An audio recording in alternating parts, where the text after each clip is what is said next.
Bonjour tout le monde. Est-ce que mon livre se vend? Est-ce que mon livre se vend bien? Une question que les auteurs se posent, qu'ils soient édités par un éditeur ou en auto-édition. J'ai commencé à répondre à cette question dans une précédente vidéo où je vous montrais comment regarder les classements sur Amazon et puis à quoi ils correspondent. Aujourd'hui, je termine sur ce sujet avec un moyen plus pointu de vérifier et de connaître vos ventes. Il s'agit d'Edistat. Alors, Edistat, c'est un site indépendant qui, comme son nom le laisse suggérer, il s'agit des statistiques de l'édition. Alors, c'est un site payant. Contrairement à ce que je vous ai indiqué dans la précédente vidéo, vous pouvez avoir une estimation très vague du nombre de ventes que vous réalisez. Sur Edistat, vous avez une estimation très fine des ventes que vous avez réalisées sur votre livre, mais encore une fois, c'est payant, vous devez payer 5,40 € donc pour avoir une estimation de ces ventes. Alors, il ne faut pas y aller régulièrement. Je vous conseille d'y aller au bout de 6 mois après la sortie de votre livre, parce que c'est là que vous pourrez commencer à avoir une fourchette intéressante donc d'estimation.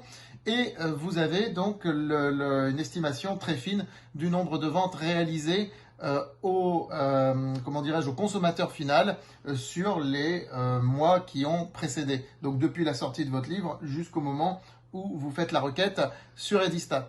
Voilà, mais encore une fois, il faut payer pour avoir cette estimation. Alors là encore, ce n'est pas strictement parfait.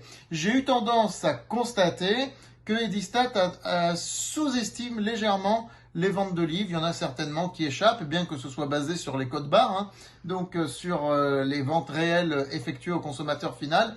J'ai le sentiment qu'il y a une légère sous-estimation. Donc de toute façon, ce qui est sûr, c'est que si Edistat vous dit que vous avez fait 1000 ventes, vous ne serez pas déçu, vous ne pourrez qu'être surpris en apprenant que vous en avez fait 1200 ou 1300. Mais vous ne serez pas déçu en apprenant que vous en avez fait 400 ou 500. Voilà, donc là on est sur quelque chose de beaucoup plus rigoureux que ce que je vous ai montré dans la précédente vidéo. Mais encore une fois, c'est payant. Et attention, là ça concerne les ventes au consommateur final.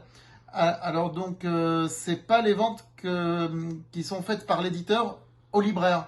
Parce qu'il se peut qu'un libraire achète 10 livres à l'éditeur et que finalement il n'y ait que 3 consommateurs finaux qui aient acheté le livre. Donc sur Edistat, vous aurez 3. Alors que pour votre éditeur, il y aura 10 ventes. Mais sur les 10 ventes en question, il peut très bien y avoir des retours. Si on n'a eu que 3 au consommateur final, il y aura peut-être 5 ou 6 ou 7 retours. Mais parler des retours, ce sera l'objet d'une prochaine vidéo. Au revoir.